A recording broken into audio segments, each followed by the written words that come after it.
E se eu te dissesse que essa história de podes te libertar da ansiedade é um mito?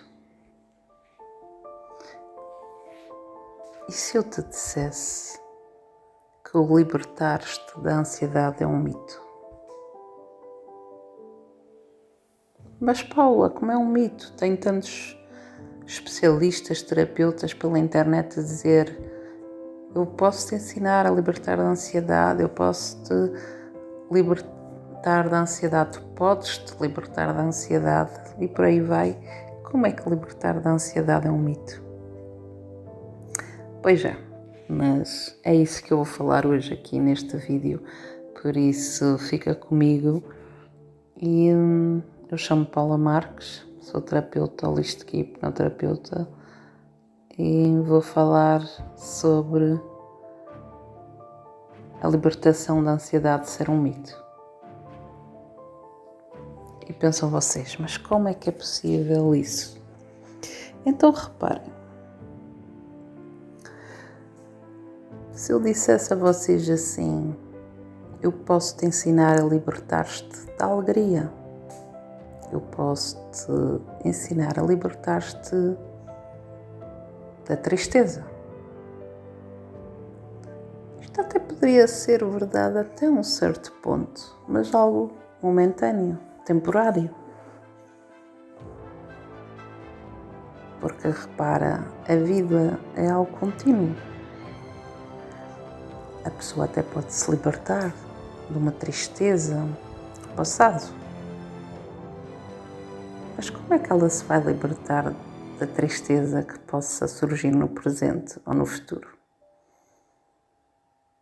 Como é que a pessoa se libertou de algo que ainda não aconteceu e que pode vir a acontecer? Então, essa libertação, no fundo, para mim, é um mito. Porque a pessoa não se liberta. Porque não dá para se libertar de algo que faz parte do ser humano.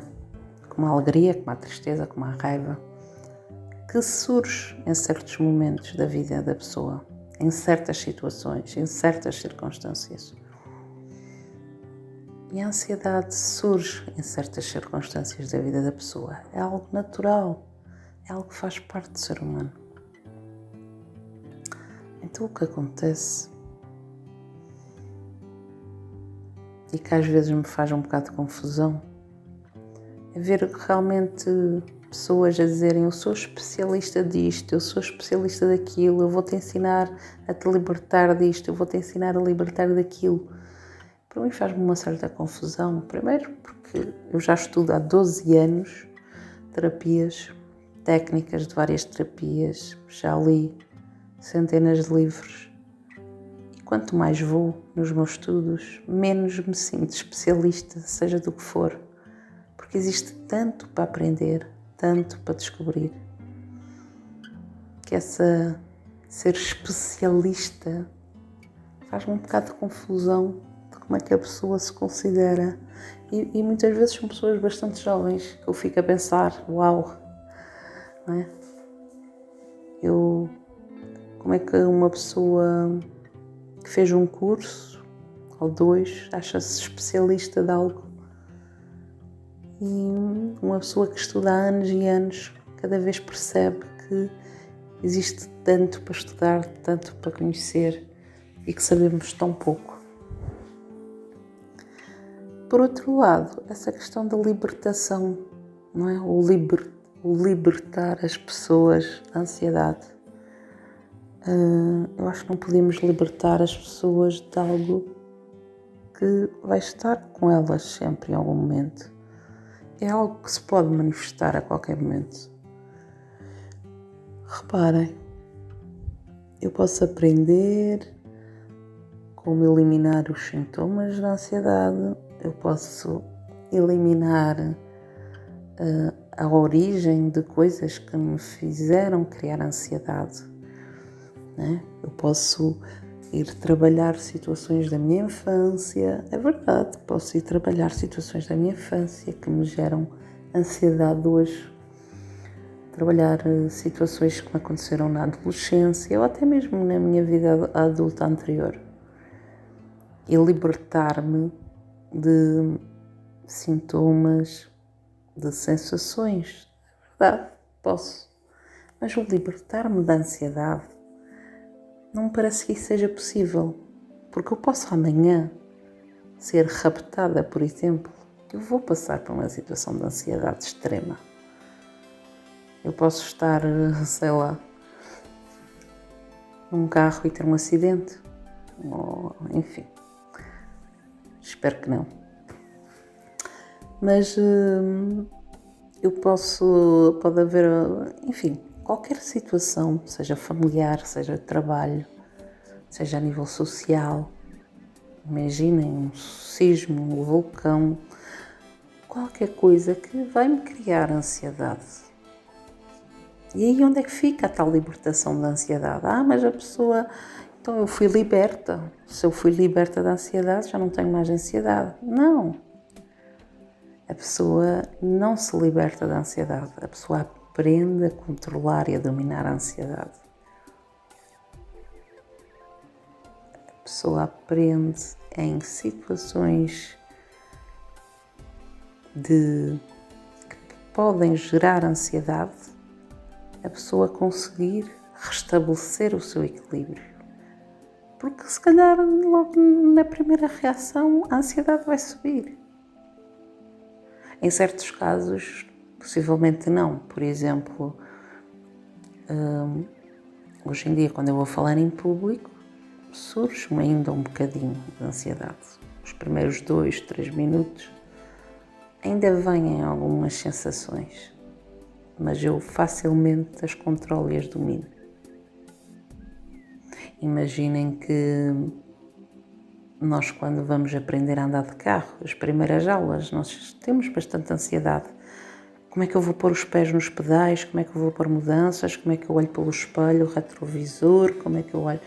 E vem um carro de um lado e vem um carro do outro, e tudo isso cria ansiedade, cria agitação, não é? Porque é algo novo, é algo ameaçador para nós, não sabemos como fazer.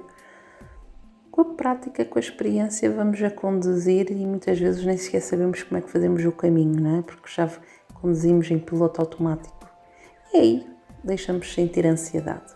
Vamos naturalmente. Mas de repente, se surge, imaginem um animal no meio da estrada, uma árvore, qualquer coisa.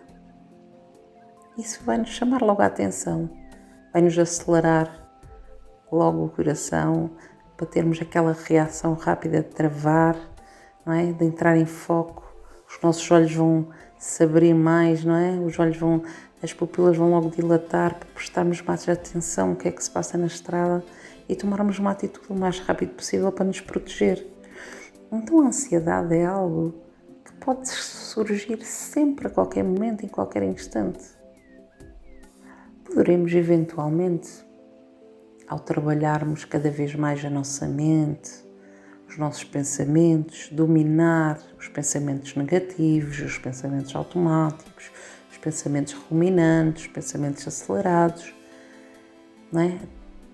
Vamos, ao trabalhar tudo isso e aprender a controlar e dominar tudo isso, é isso que eu quero em grande parte ensinar e transmitir ao longo dos vídeos, ao longo do meu trabalho, é o dominar tudo isso para que não existam picos de ansiedade, não existam, que a pessoa consiga realmente resolver as coisas sem entrar na ansiedade. Ao começar a sentir alguma sensação, mal acontecer alguma situação que possa eventualmente ativar o nosso sistema parasimpático, o nosso sistema simpático, nós conseguirmos logo regularizar, acalmar, tranquilizar, não é? E isso, para mim, é o principal. Não é o ficar livre da ansiedade, é o aprender a dominar a ansiedade, é o aprender a viver é controlar a ansiedade. Sempre que surge algum pensamento que possa gerar ansiedade, sempre que surge algum sintoma, algum medo, conseguir proceder de forma diferente. Termos outro tipo de pensamento, termos outro tipo de comportamento, ter outro tipo de análise e com isso fazer tudo diferente. E posso-vos dar um exemplo. Eu tinha pensamentos muito acelerados, pensamentos muito repetitivos e geralmente muito negativos também. Ainda hoje em dia, e por isso é que para mim essa história de libertar as pessoas da ansiedade para mim não rola, digamos assim. Porque ainda hoje em dia surgem pensamentos negativos, surgem pensamentos desses fatalistas, digamos. E se calhar porque eu tenho uma mente um pouco negativa, apesar de eu hoje em dia trabalhar imenso na minha mente, ter um maior controlo. Mas, por exemplo, eu vejo uma criança na praia a brincar à beira-mar sem braçadeiras e eu penso logo que ela pode morrer afogada. É o meu instinto de proteção, de prevenção, e acho que as pessoas que têm ansiedade têm muito disto, que é, eu considero as pessoas ansiosas, ou melhor, as pessoas que sofrem de ansiedade, para mim são pessoas inteligentes. Não é que as outras não sejam, mas são pessoas inteligentes, pessoas muito racionais, muito pensadoras, muito lógicas. E se a pessoa no passado aprendeu que, por exemplo, nesta questão de crianças na praia, sem braçadeiras, sem proteção nenhuma, brincarem sozinha na areia, já vi um monte. De vez em quando aparece nas notícias: criança na praia foi levada pelas ondas, criança na praia morreu afogada. A pessoa, a ver este tipo de notícia, se fizer um pouco de raciocínio, vai pensar: ok, é preciso prevenir. E nessa prevenção, não é? Quando se vê uma criança sozinha, eu tenho logo esse instinto, digamos, de prevenir. E muitas vezes chama a atenção aos pais, porque os pais estão a dormir na toalha, estão no telemóvel, estão a conversar com os colegas ao lado e a criança está ali sozinha a brincar ao pé das ondas. Basta vir uma onda um bocadinho maior e enrola a criança. Agora, daí vamos dizer, este tipo de pensamento pode se tornar o que à primeira vista é um pensamento protetor, preventivo, racional, pode começar-se a tornar um pouco prejudicial se nós não o controlarmos.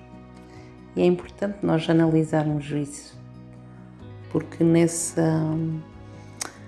instinto de prevenir e proteger, porque eu acho que as pessoas ansiosas têm muito instinto de prevenir e proteger. Porquê?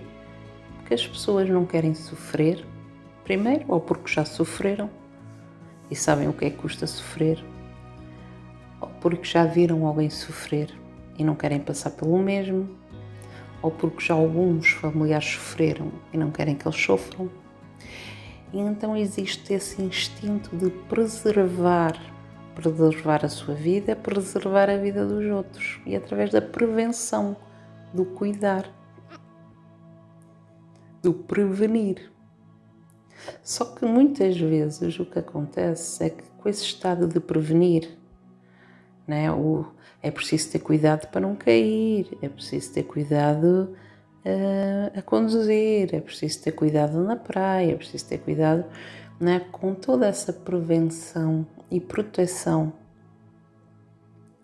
A pessoa ansiosa muitas vezes perde um pouco o limite e por estar tão focada nos perigos acaba por começar a ter esses pensamentos de ansiedade mais do que comuns, porque entra realmente sempre no estado de perigo, os pensamentos estão sempre focados nos perigos, em vez de estar focados nas coisas boas da vida, nas coisas bonitas do dia a dia. E é importante aprender a fazer essa aprendizagem, esse reajuste, digamos. Claro que é importante prevenir, é importante proteger, é importante cuidar, não é? Mas também é importante o viver, o experimentar. Não é? Se começamos logo com medo de não vou experimentar isto, posso magoar. Não vou namorar porque depois posso ser traída. Não vou conduzir um carro, posso bater. Não vou ir a uma festa, posso ser assaltada. Não é? E se nós começamos com este tipo de pensamento, primeiro gera-nos medo, depois gera-nos a tal ansiedade, a tal preocupação extrema, os pensamentos a ruminar, sempre a pensar, sempre a pensar no futuro, o que pode acontecer, o que é que não pode, não é? E lá está os tais pensamentos negativos. E aí deixamos de estar a prevenir, a proteger e a passar para algo disfuncional. Ou seja, o querer proteger-nos de alguma forma dos perigos, o querer nos proteger de alguma forma do sofrimento, acaba pelo contrário por nos prender, por ser uma armadilha e acaba por nos trazer um sofrimento maior. Porque começamos a ter medo de fazer as coisas, começamos a nos fechar, a nos isolar, né? Começamos a querer, não arriscamos, não experimentamos coisas novas, e tudo isso acaba por trazer mais perdas do que ganhos a longo prazo. Não é? E depois começam esses sintomas a surgir, todos esses sinais, não é? Que acabam por muitas vezes ser sinais para dizer: ei, para com isso, para com esses pensamentos, para com essa atitude, vamos viver, vamos experimentar, vamos fazer. A vida é para ser vivida, a vida é para ser experimentada, vamos embora, não é? E então é isso. Acho que é importante aprendermos a controlar a ansiedade, muito importante. Esse domínio, e mais que controlar a ansiedade, é controlar a nossa mente para não criar ansiedade. Porque na realidade nós não vamos controlar a ansiedade, nós vamos controlar a nossa mente, vamos dominar a nossa mente de modo a reduzir os sintomas, de modo a eliminar alguns, reduzir outros e com isto melhorar a nossa qualidade de vida.